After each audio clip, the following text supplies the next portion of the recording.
Good morning, welcome back. Today is August 7th and it is really overcast out here today, but it's a beautiful day nonetheless.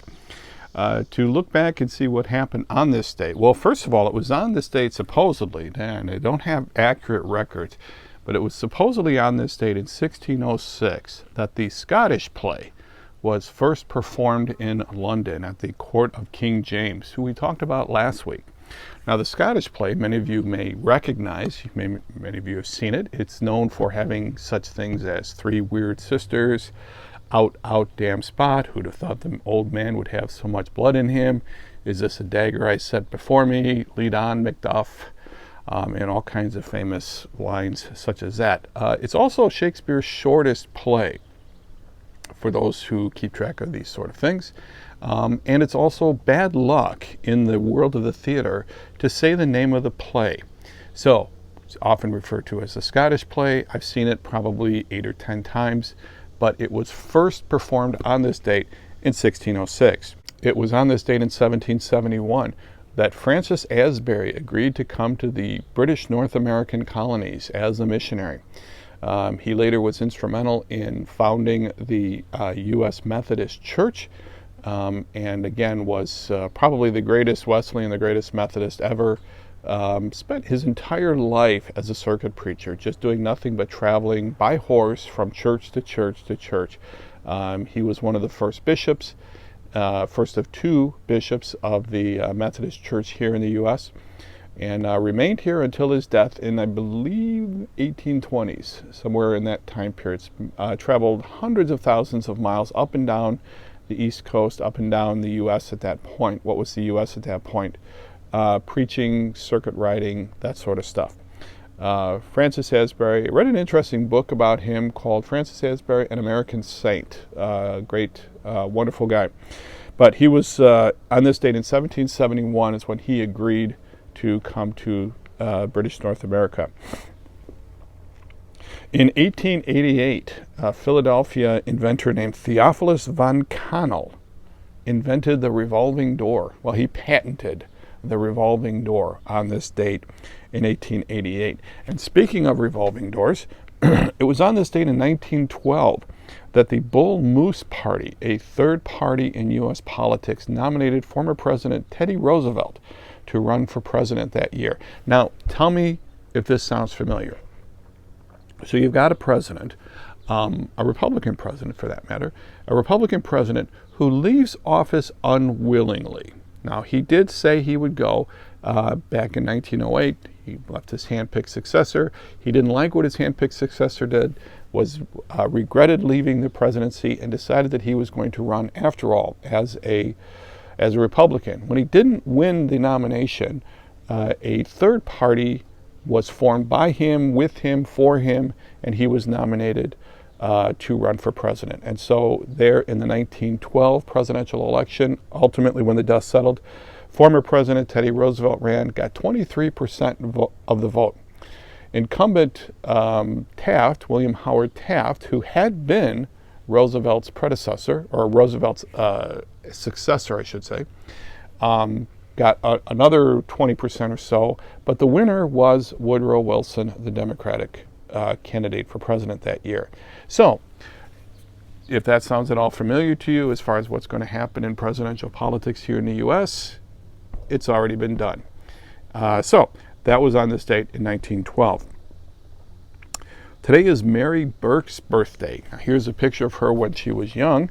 Most of you probably don't recognize her, but you may recognize her by either her more common stage name, Billie Burke, or as her more famous role right here as Glinda the Good Witch in the 1939 movie The Wizard of Oz. Today's also Carl Switzer's birthday. Carl Switzer, born on this date in 1927. Here's a picture of him later in life. Most of you may not recognize him, but many of you will recognize him in his more popular role as Alfalfa from the Our Gang series. Finally, a couple of deaths for this date. 3 actually. In 1385, Joan Plantagenet died. Joan Plantagenet had been the wife of Edward the Black Prince. I know I'm always talking about these British royalty guys. the wife of Edward the Black Prince, who was the mother of King Richard II. Edward the Black Prince was the brother of John of Gaunt, who I've talked about on previous times. But she died on this date in 1385. A little more recently, in 1957, Oliver Hardy died at the age of 65. Most of you remember him as part of the comedy team of Laurel and Hardy. Finally, for Chicago hockey fans, it was on this date in 2018 that Blackhawks star, Hockey Hall of Famer, I believe, Stan Mikita died, and owner of Stan Mikita's Donuts as well. But Stan Mikita died on this date in 2018. Okay, well, that's about it for what's going on today. Let's get back to talking about the end of Luke chapter 23. And it's going to be a somewhat shorter lesson today. So I don't know whether I'm going to make up for it next week or not. But we're going to get back and we're going to finish Luke 23 today. Good morning. Welcome back. We're here today to continue our discussion of Luke 23. Again, sorry, I thought I'd get through it once, but it's going to take two sessions. So when we last left off, we were in the verse 36. Jesus was in the process of being crucified. So we kind of left right there in the middle of that. In verse 35, we said that the people stood watching and the rulers even sneered at him. Okay, and the people would include the women, the leaders, perhaps some of the disciples, who knows, maybe. And rulers even sneered at him. They said, he saved others, let him save himself, if he is God's Messiah, the chosen one. And again, like I said last week, this makes perfect sense. If Jesus is in fact the Son of God, if Jesus is in fact has this supernatural connection, it stands to reason that if he wanted to, operative word there, this phrase there, if he wanted to, he could make this all go away. He could make this all end. And the fact that he doesn't is proof to the leaders watching, to those sneering at him, which I think is interesting. They're sneering, kind of. It is proof to them that he's not who he and his disciples claim to be. Okay. The soldiers also came up and mocked him. They offered him wine vinegar and said, "If you are the king of the Jews, save yourself." Now, this offering the wine vinegar is a question, has raised a couple of interesting questions. If you remember in in 22, Jesus says, "Take the wine, because I will not drink of this until the kingdom has come." Okay, and so we don't see it in this account, but we know from other accounts that he refuses it. But I think. And one has suggested that one other accounts looks at this and says, well, this is kind of like a sedative, like it's or maybe if it's just alcohol, it's just something to deaden the pain. Okay, we don't really know any of that from Luke's account. Okay, Luke is just interested in showing that they offered it, but I think that's just explaining why they got close enough to say, if you are the king of the Jews, save yourself. Now, this is interesting that we typically read this. We read this as being part of what the leaders are saying. Okay, this sneering at him. We read this in a sneering attitude, but it isn't necessarily so. Okay, again, that's the trouble with reading as opposed to hearing. Okay. It could be that they're truly asking, if you are, then save yourself. If you're the king of the Jews, you don't need to do this. Save yourself. Okay? It could be, in that tone. Okay? We don't know that, again, because, these several soldiers have been mocking Jesus earlier, putting crowns of thorns on him and all of that. So it's not, again, we just kind of assume that all soldiers are like this, that all leaders are like this, and we know that that's not in fact so. But if you are the king of the Jews. There was a written notice above him which read, "This is the king of the Jews." Okay. Now this is actually normal, because again, these are public things. These are public events. So the leaders want people to see the person being punished. And they want to know why. The leaders want the witnesses or the spectators to understand why this person is being punished. So that if the person was a thief, they would say, this person is a thief, or this person is a murderer, or this person did this, or this person did that. Okay? Now, what Luke records for us, and now we know from the other gospel accounts there's actually more to this. Luke just writes this ironically true statement: this is the King of the Jews. Okay? Now, we, looking at it back, know, yes, it is.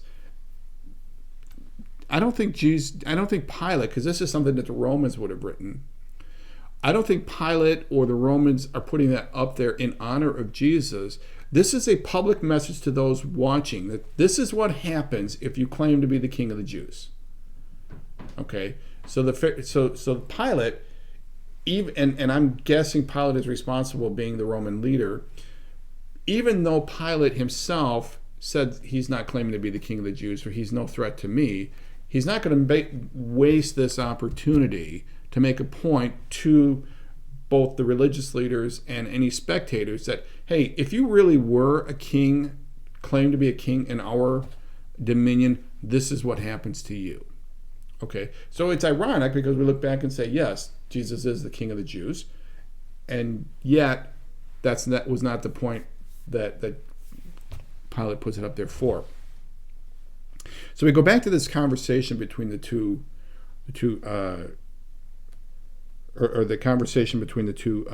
criminals. Verse 39. One of the criminals who hung there hurled insults at him. Okay, aren't you the Messiah? Save yourself and us. See, now here we know that it's in a mocking tone. Okay, there's no mention of the tone about that. So again, Jesus was a celebrity. So certainly these two crooks, these two criminals, know who the guy is, and they're hearing all that's going on. They're hearing the leaders say, well, if he's the king, if he's the chosen one, if he's the Messiah, let him rule himself. They hear the leader, or they hear the Roman soldier come up and say, listen, if you're the King of the Jews, save yourself. Okay, and so maybe at this point this guy is just like fed up with this. Maybe he's, again, maybe it's just he needs something to get his mind off of the pain that he's in, because again, he's in the same situation. And he says, hey, if you're the Messiah, save yourself. What are you doing? Why are you going through this? Okay, save yourself and us. Come on, we're all in this together. All right. So it's kind of the I'm being crucified, you're being crucified, guy over there is being crucified. Let's, we're all in this together. Save us all. Come on. The other criminal, on the other hand, recognizes they're not all in this together. Okay? He recognizes there's a qualitative difference between Jesus and these two guys on the outside. But the other criminal rebuked him. A lot of rebuking going on in Luke. The other criminal rebuked him. Don't you fear God, he said, since you are under the same sentence? Okay? We're punished justly, for we are getting what our deeds deserve. Now that's what makes me think that these two guys know each other and were part of a bigger plan. And that's why it's my opinion that it was going to be Barabbas in the center and these two guys. These three guys were all. So, but this guy realizes that whatever it was he did, he deserves the punishment. So he did whatever he did knowing that this is a possible punishment. Okay?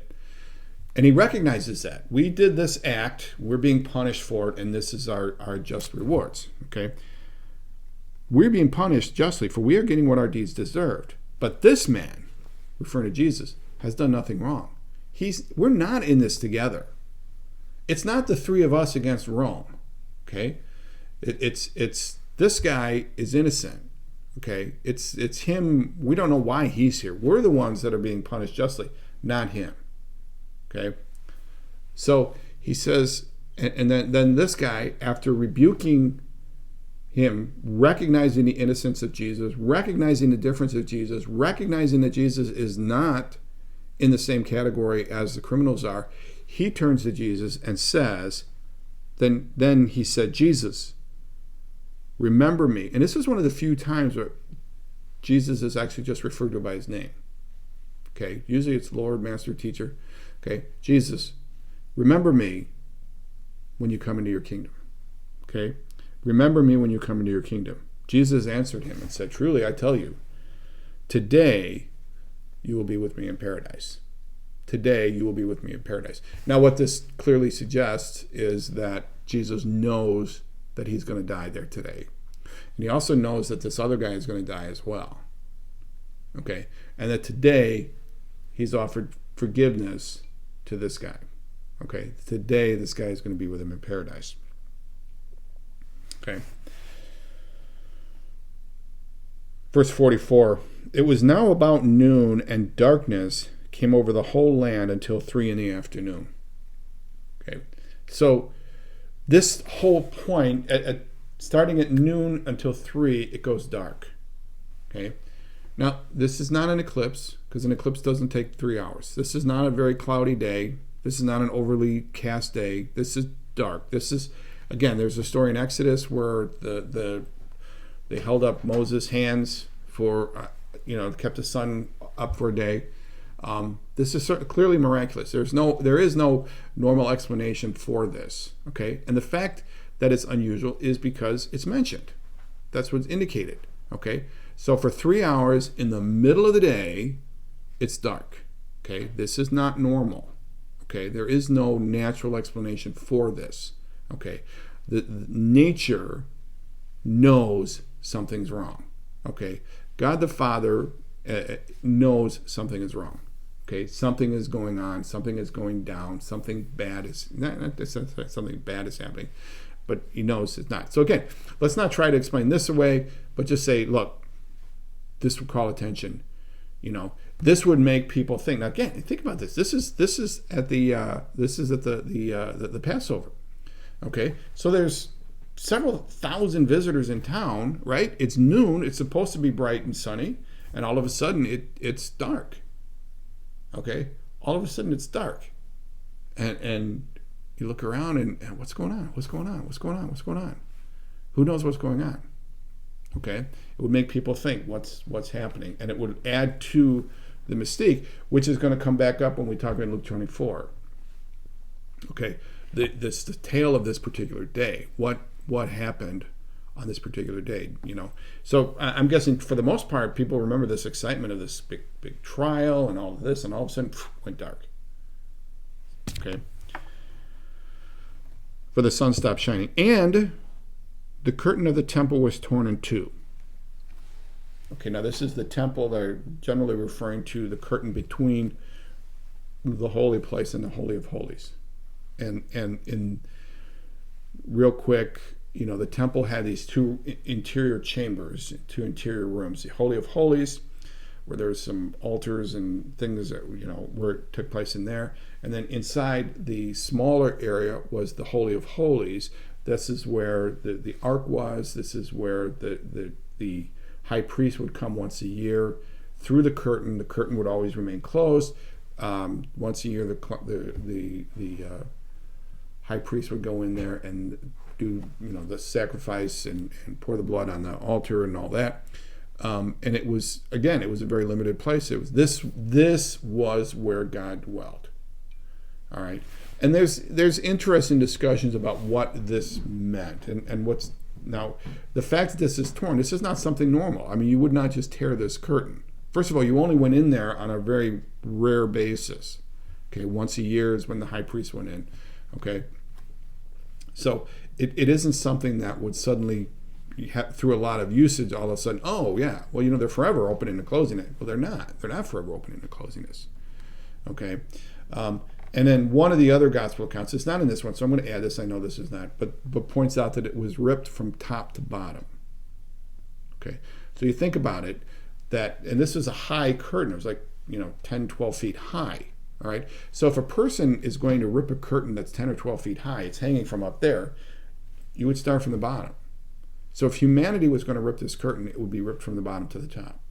But the fact that it was ripped from the top to the bottom suggests that it's something extra humanity, that it was God ripping the curtain from top to bottom. Okay. Jesus called out with a loud voice, Oh, I'm sorry. Let me go back. One other thought I wanted to make about this, verse 44. It was now about noon, and darkness came over the whole land until about 3 in the afternoon, for the sun stopped shining. Okay? It's not an eclipse. It's not an overly cloudy day. And the other thing about this is one of those things that's easily repudiated. Okay? And what I mean by that is there's several thousand people there who would have remembered this and said, no, it didn't. No, it didn't. The sun didn't go. No, it didn't. I don't know if you've ever heard somebody tell a story, and usually where this really happens is where somebody's recounting someone else's story. Oh, I heard about this particular event, and you were at that event, and you remember the story too. And again, I'm getting out of the question of memory and how that all works, but still, somebody would say, "Oh yeah, you remember this is what it is." Okay, like no, that's not how it was. It's easily repudiated. Okay, but nobody does. Nobody's repudiated it. Okay, at the time of the writing, there would have been a lot of people still alive at the time of the writing who could have said, no, that didn't happen, and yet it wasn't. Okay. Jesus called out with a loud voice, "Father, into your hands I commit my spirit." When he said this, he breathed his last. And with that, Jesus has died. It's dark. This is a black moment for the disciples, for his followers, for his people. Perhaps up until this point, they thought something was going to happen. They hoped something was going to happen. They hoped that he was going to call 10,000 angels. They hoped that he was going to come down off the cross. They hoped that he was going to do what the leaders were sneering at him about, what the Roman soldier asked him to do, what the chief leaders accused him or said he should do. Maybe all those were hoping that something was going to happen. But it didn't. Okay? It had to be a crushing moment for the followers of Christ. Okay? It just, one of those times of disappointment that, were we wrong? Did we get it wrong? It's just kind of, how could we have missed it? What did we miss? Okay?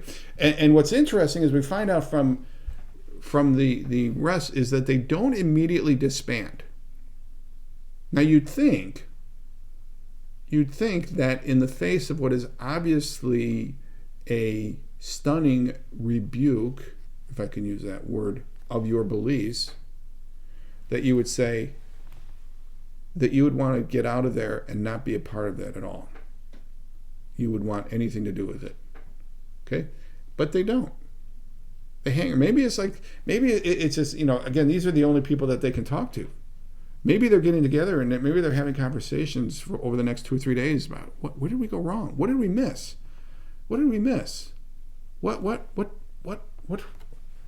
did we miss here? Okay? I don't know. I don't know what they were doing, but they were still together, and we're going to find this out when we get into Luke chapter 24. Okay. The centurion, which would have been one of the Roman soldiers there, he would be the one in charge, I guess. The centurion, seeing what had happened, and what is that? He'd seen this conversation between the three criminals. He'd seen this. He'd heard the abuse piled on him by the leaders, by the soldiers, by everyone. The fact that he was there being crucified. And then he'd seen the sun go down. Or maybe he'd seen the blackness come, I guess would be a better way to put it. And it's been there for 3 days, and realizing, wow, what is this? What is this? And then realizing that, and then hearing Jesus not make a complaint, not Jesus proclaiming his innocence. Now I got to believe that if these guys were innocent, or if a criminal was going to the cross who was innocent, that they would spend a lot of time in that last few moments of their life trying to get people to say, I'm innocent, I'm innocent, I'm innocent. And Jesus doesn't do any of that. There's through the various gospel accounts, there's apparently seven statements of Jesus on the cross. He says seven things over the course of several hours. But never it's like, I'm innocent. He says, forgive them. And these are all the things that the centurion has seen. Okay, he's seen Jesus come up beaten. Okay, he's seen Jesus put on the tree. He's seen Jesus have this conversation. He's seen the sun go down. Maybe he heard about the temple. Who knows? I don't know. Maybe that was something they discovered later. I'm not exactly sure how that all worked. But in the end, when he sees it all come down and he sees Jesus die, he realizes this was an innocent man. Okay. Surely this was a righteous man. When all the people who had gathered to witness this sight saw what took place, they beat their breasts and went away. Okay, they just where did we go wrong? So again, we leap to the resurrection, and we know how it ends. We know how the story ends. We've read the book. Okay, I'm reminded of the song in the Joseph and the Amazing Technicolor Dreamcoat, where there's a line about where they're encouraging Joseph. We've read the book, and you come out on top. Here we look at this and we kind of blur over this. We kind of let's get to the resurrection. Let's get to the resurrection. I mean, they were like 3 days of just reflection and soul searching and where did we go wrong and what are we going to do now? I mean, there are people, there are disciples here who have left everything. Okay, Peter says, we've left everything to follow you. Okay, they've left livelihoods, they've left jobs, they've left families. Okay, they've moved out of their home. Maybe they've alienated their religious parents that they can't come back. They've committed to the way, as it's called, as we get into the book of Acts. They've committed to this, and it's gone. It's gone. They've got nothing to show for it. Their leader, where's your leader now? Kind of, what have we got? What are we going to do? What am I going to do? Where am I going to get at work? How am I going to feed my family? How am I going to, if this isn't right, what is? So I cannot imagine what is going through the mind of the disciples and the followers of Jesus over the course of the next 72 hours. Because again, like I said, it was a dark, dark moment. Can you imagine what that Passover meal was like? If you accept that the meal that Jesus did with the disciples was on Thursday, that it was like a pre-Passover, but within the window where it could still be considered a Passover meal, then perhaps, again, I'm speculating, but perhaps these guys all went and had an actual Passover meal. Can you imagine what that was like? Levi, you seem a little distracted. John, you're not eating as much as you usually do. Kind of, Simon, why aren't you as lively as you usually are? So again, it's a very sad moment.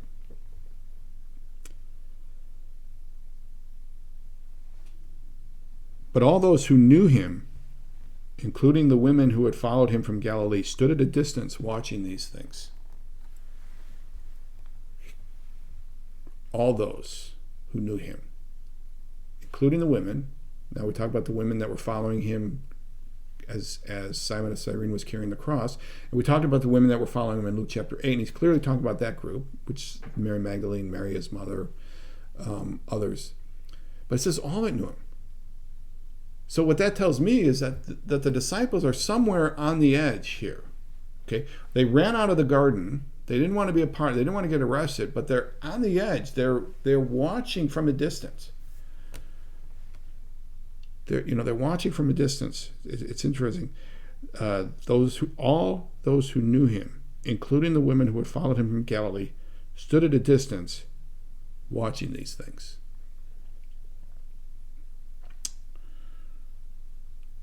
What they did after that, we don't know. But we do have the story of the burial of Jesus. Now, there was a man named Joseph, a member of the council, that is, the leadership council, a good and upright man who had not consented to their decision and action. Okay, so what this tells you right away is that the council of leaders that got together to condemn Jesus was not a unanimous group. Okay, and we've talked about this before when we kind of talk about the Pharisees, especially that the Pharisees were not a monolithic group. That the Pharisees were in fact the good guys, although there were some that were clearly more good than others. There were some that were very nationalistic. There were some that Jesus that clearly believed. Nicodemus is one of them, or would certainly come to believe. But they were very sincere in their belief. And here Joseph of Arimathea is one of these leaders. Now, whether he's a Pharisee or not, we don't know. But he's clearly a wealthy person. He's a leader, probably a Pharisee,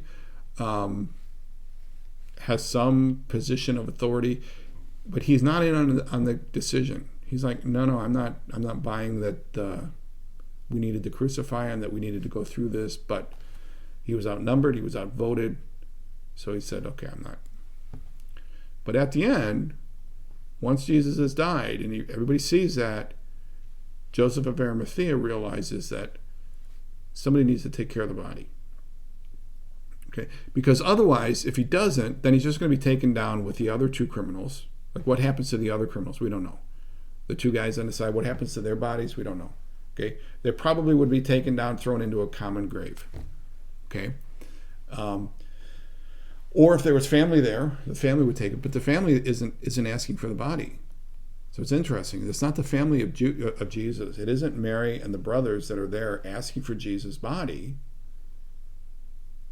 It's Joseph of Arimathea. Now, this guy is apparently well connected enough that he can just get into Pilate's presence on fairly short notice and say, hey, somebody's got to take care of that body. Can I take care of the body? He came from the Judean town of Arimathea, and he himself was waiting for the kingdom of God. Okay, so that clearly indicates that he is maybe he's like a John the Baptist believer. Maybe he's a believer in the way. Maybe he had met with Jesus and was one of his followers as well. Okay, that these could all be true. We don't know, but he was somebody who cared enough about Jesus to recognize that somebody needed to take care of the body. Then he took it down, wrapped it in linen cloth, and placed it in a tomb cut in the rock, one in which no one had yet been laid. Okay, so this is not a family tomb. Now, not ironically, but generally speaking, if you're buried, you would be put in a family tomb. Okay, this is not a family tomb. This is not his family that's doing this. He's put in this new tomb. And what would happen, and the way, and this is kind of an interesting point here. What the way burials worked in this time, there was kind of a two-stage process, as I understand it. And when we were in Israel, we got to see some of this. That when a person died, okay, he or she was put in let's just call it a first tomb, okay? And the first tomb would be a relatively small thing for one or two persons one or two bodies at a time could be in there. And the body would stay in there for a specified period of time, maybe 6 months, a year, long enough for the body to decay. Really what it came down to. And then after a period of time, somebody would go back in. So it was designed for people to go in and out of. Okay, so when they talk about a stone being rolled in front of the door, it wasn't a permanent stone. It wasn't put there to seal the door permanently. Okay, it was meant to be moved, not easily, but it was meant to be moved nonetheless. Okay. And so then what happened is they would take, once the body had decayed and it was just basically a pile of bones, they could put the bones in a much smaller box. I believe it's called an ossuary. They would put the bones in a smaller box, and then that box would go into the family tomb. Now, both of them would be family tombs. Both of them would be owned by the family. But this would be the family's immediate or initial, and then the family mausoleum. And so you would have a mausoleum for the Smith family over there. And in that mausoleum, there would be all of these ossuaries. This is for the wealthy, of course. You would have all of these different ossuaries. And so when they would say that the phrase was, he joined his fathers, that was quite literally true, that they would take the body and ultimately, after it had decayed to the point where it could be put into a smaller box, then that would be put into this mausoleum with the other family members. Okay. Now, does Joseph of Arimathea have a plan like that? We don't know. All we know is that Joseph knew he needed to get it out and get it into get it off the cross and get it into this tomb, and that's what he does. The women who had come with Jesus from Galilee followed Joseph and saw the tomb and how his body was laid in it. Okay, and what they saw was that the body had not been properly prepared for burial. Okay, now this again, if you remember earlier when Jesus is anointed, where he says, "This woman is anointed my body for burial." So usually, what would happen is that they would, a person had died, and they would use all of these ointments and perfumes and things that would cover the smell, is really what it comes down to. It would cover the smell. I mean, the body would still decay, and that was kind of the idea. It was supposed to decay. The body would kind of decay, would still decay, but it wouldn't smell as bad, or at least it would. These spices and things would be so overwhelming so that you would not necessarily have this smell of decay. And so they realized that this wasn't done. Okay, whatever. And this was usually done. It's like if a person died, oh, he's dead. Okay, we need to go put him in the initial tomb. Well, wait a minute. Let's prepare the body. Let's wrap the body. Let's put the fragrances and all of that kind of stuff. And so they realize this isn't done. And so these women decide that they're going to come back after the Passover to take care of that oversight. Okay, they're going to come and take care of that oversight. The women who had come with Jesus from Galilee followed Joseph and saw the tomb and how his body was laid in it. Then they went home and prepared the spices in the funerals, but because it was a Sabbath, but they rested on the Sabbath in obedience to the commandment. Okay. So next week, well, let me continue on just a little bit. I'm going to introduce this next verse in series in chapter 24. No, I'm not. Changed my mind. I'm going to call it. It's a little short this week. That's okay. Next week I want to talk about chapter 24, and ironically, not ironically, chapter 24 is kind of the reason why I've been wanting to go into this particular book, Luke and Acts, for a very long time. Just something about that chapter has always intrigued me, and I want to talk about it, especially that thing about the guys on the road to Emmaus. But thank you very much for being with me. I appreciate your time, and I hope to see you again later. If you have any questions, by all means, let me know. And Facebook message, YouTube, see me in shirts, send me an email, however you want to do it. And we'll talk to you again next week.